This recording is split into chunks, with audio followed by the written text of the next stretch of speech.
American president Donald Trump പ്രഖ്യാപിച്ച താൽക്കാലിക വെടിനിർത്തൽ നിർദ്ദേശങ്ങൾക്ക് പുല്ലുവില നൽകിക്കൊണ്ട് ഗൾഫിൽ പോരാട്ടം കടുക്കുന്നു. ട്രംപിന്റെ വാക്കുകളെ ആരും വിശ്വാസത്തിലെടുത്തില്ല എന്ന് തെളിയിച്ചുകൊണ്ട് ടെൽ അവീവിലും ജെറുസലേമിലും ഇറാന്റെ മിസൈൽ മഴ. യാതൊരു വിട്ടുവീഴ്ചയുമില്ലാതെ ഒട്ടും വൈകാതെ ഇസ്രായേലിന്റെ പ്രത്യാക്രമണവും. പശ്ചിമേഷ്യയിൽ നയതന്ത്ര നീക്കങ്ങൾ പൂർണ്ണമായും പരാജയപ്പെട്ടിരിക്കുന്നു. ഇറാന്റെ ഇസ്ലാമിക് റവല്യൂഷണറി ഗാർഡ് കോർപ്സ് തൊടുത്തുവിട്ട ബാലിസ്റ്റിക് മിസൈലുകൾ ടെൽ അവീവിൽ പതിച്ചു. മിസൈൽ ആക്രമണ മുന്നറിയിപ്പിനെ തുടർന്ന് ഇസ്രായേൽ പാർലമെന്റായ നെസറ്റിലെ അംഗങ്ങളടക്കം സുരക്ഷിത കേന്ദ്രങ്ങളിലേക്ക് മാറി. ജെറുസലേമിലും വലിയ സ്ഫോടന ശബ്ദങ്ങൾ കേട്ടതായി റിപ്പോർട്ടുകളുണ്ട്. സെൻട്രൽ ഇസ്രായേൽ ഉടനീളം അപായ സൈറണുകൾ മുഴങ്ങി. മറുഭാഗത്ത് ഇസ്രായേൽ ഒട്ടും പിന്നോട്ടല്ല. ലെബനനിലെ നഗരങ്ങളിലും ഇറാനിലും ഇസ്രായേൽ ആക്രമണം തുടരുകയാണ്. ട്രംപുമായി സംസാരിച്ചുവെന്ന ഇസ്രായേൽ പ്രധാനമന്ത്രി ബെഞ്ചമിൻ നെതന്യാഹു വ്യക്തമാക്കുന്നുണ്ടെങ്കിലും ഇസ്രായേൽ അവരുടെ ലക്ഷ്യങ്ങളിൽ നിന്ന് പിന്നോട്ടില്ല. ഇറാന്റെ ഊർജ്ജ കേന്ദ്രങ്ങൾ ആക്രമിക്കുന്നത് താൽക്കാലികമായി മാറ്റിവെക്കാൻ നിർദ്ദേശം നൽകിയെന്ന ട്രംപിന്റെ പ്രഖ്യാപനം വന്നതിന് തൊട്ടു പിന്നാലെയാണ് ഈ രൂക്ഷമായിട്ടുള്ള ആക്രമണങ്ങൾ ഇരുവശത്തു നിന്നും ഉണ്ടായിരിക്കുന്നത്.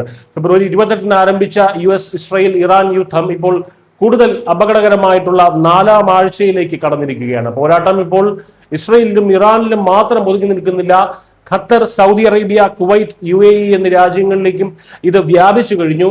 ഇറാന്റെ മിസൈൽ ആക്രമണത്തെ തുടർന്ന് കുവൈറ്റിൽ വൈദ്യുതി ബന്ധം താറുമാറായി. ഇറാഖിലെ അൻബാർ പ്രവിശ്യയിൽ നടന്ന അമേരിക്കൻ ആക്രമണത്തിൽ നിരവധി പേർ കൊല്ലപ്പെട്ടതായും റിപ്പോർട്ടുകളുണ്ട്.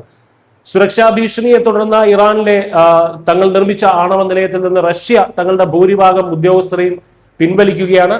യുദ്ധം ആഗോള ഊർജ്ജ വിപണിയെ സാരമായി ബാധിച്ചു കഴിഞ്ഞു. ഇതിനോടകം തന്നെ ഇന്ധന വിതരണം ശൃംഖലകൾ തകരാറായിരിക്കുകയാണ്. ആഗോള വിപണിയിൽ അതൊരു ആശങ്ക സൃഷ്ടിച്ചിട്ടുണ്ട്. ഇതിന്റെ പശ്ചാത്തലത്തിൽ സ്ലൊവേനിയ ഇന്ധന റേഷൻ ഏർപ്പെടുത്തുന്ന ആദ്യത്തെ യൂറോപ്യൻ രാജ്യമായി മാറി.